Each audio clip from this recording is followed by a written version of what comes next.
Paku.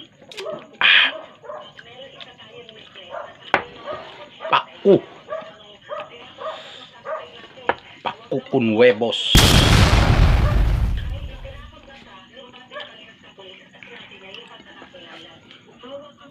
Oh no! Bien sabroso.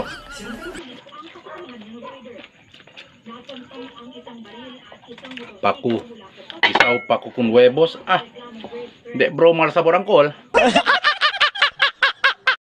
Good morning mga kapaparts. Sa bidyong ito, susubukan natin itong paku. Iluto natin to sa isang pirasong itlog. Napakasarap ito mga kapaparts. Kagagaling lang natin sa trabaho.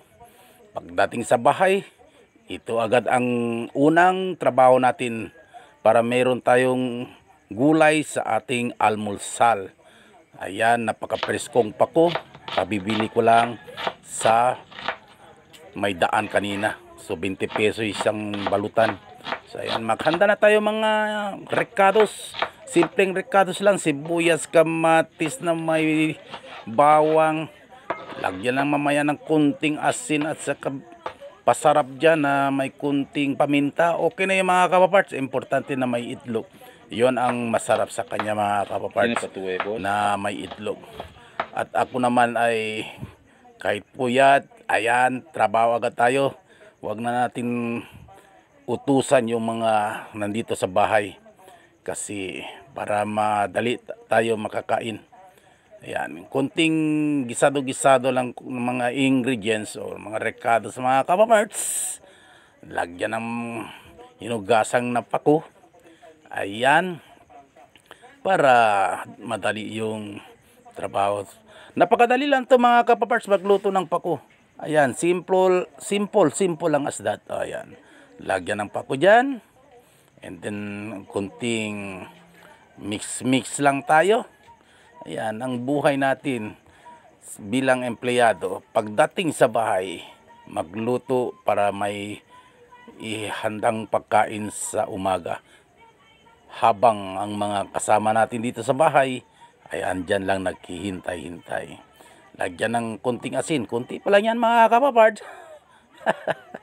Ayan, pasarap ng kunting magics. Mekos. Ayan, mekos na may mga paminta na dyan. Powder paminta. Tapos, kunting mekos lang yan. Lagyan agad ng itlog yan. Ayan, importante na may itlog. Natigman nyo na ba mga kapaparts na ganitong klaseng luto? Kung wala pa, tigman nyo. At masarap talaga ito mga kapaparts. Subukan nyo, iluto dyan sa bahay nyo na ganitong klaseng mga luto. Simple at napakadaling iluto. Napakadali kainin.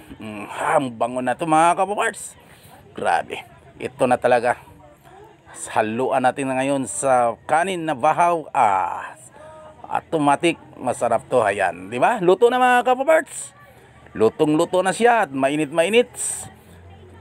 So, shall we start ang pagkaing linuto natin sa araw na to? Paku na may isang itlog at saka itong linuto ng asawa ko. I-combine ko na to. Kaya tayo na, tikman na. Masarap. Pero mas masarap ito. Tingnan nyo. Di broma mga kapaparts. So shall we eat now? Napakasarap, napakabango. Kamusta ta mga kapaparts? Kung jaton kaliente pa de paku. Gulay de paku. Kaliente pa.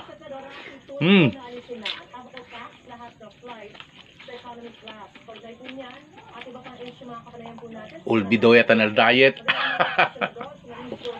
Pero still diet kita mga kapapart. More on gulay. Preskong gulay. Masustansyang gulay. Maganda para sa ating kalusugan. Sa ating pangangatawan. Dapat eat green.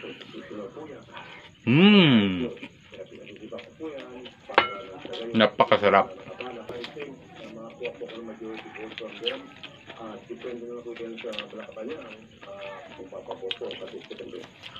Meron dito handa ni Mrs. Oh.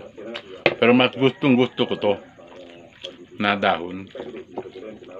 Gulay.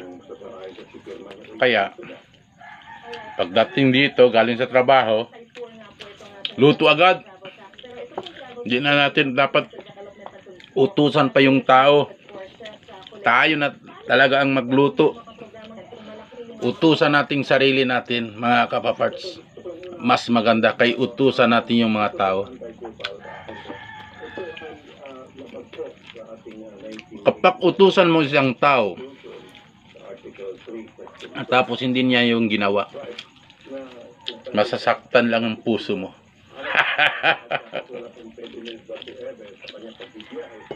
Kaya mas maganda pa utusan mo lang sarili mo. Kasi alam mo, kung hindi mo gagawin, magagalit yung puso mo sa iyong puso. Kaya ako, hindi ako panay ng utos sa ibang tao dito sa bahay. Pagdating ko, kahit puyat, kahit pagod, gagawin ko ang gusto kong gawin. Kasi kung uutusan ko yan, baka abutan ako ng 1 oras dito, hindi pa ako makakain. Kaya, ayan.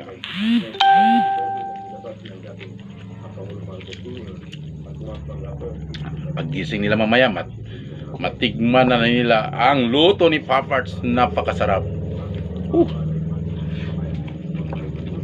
Grabe. Super na super.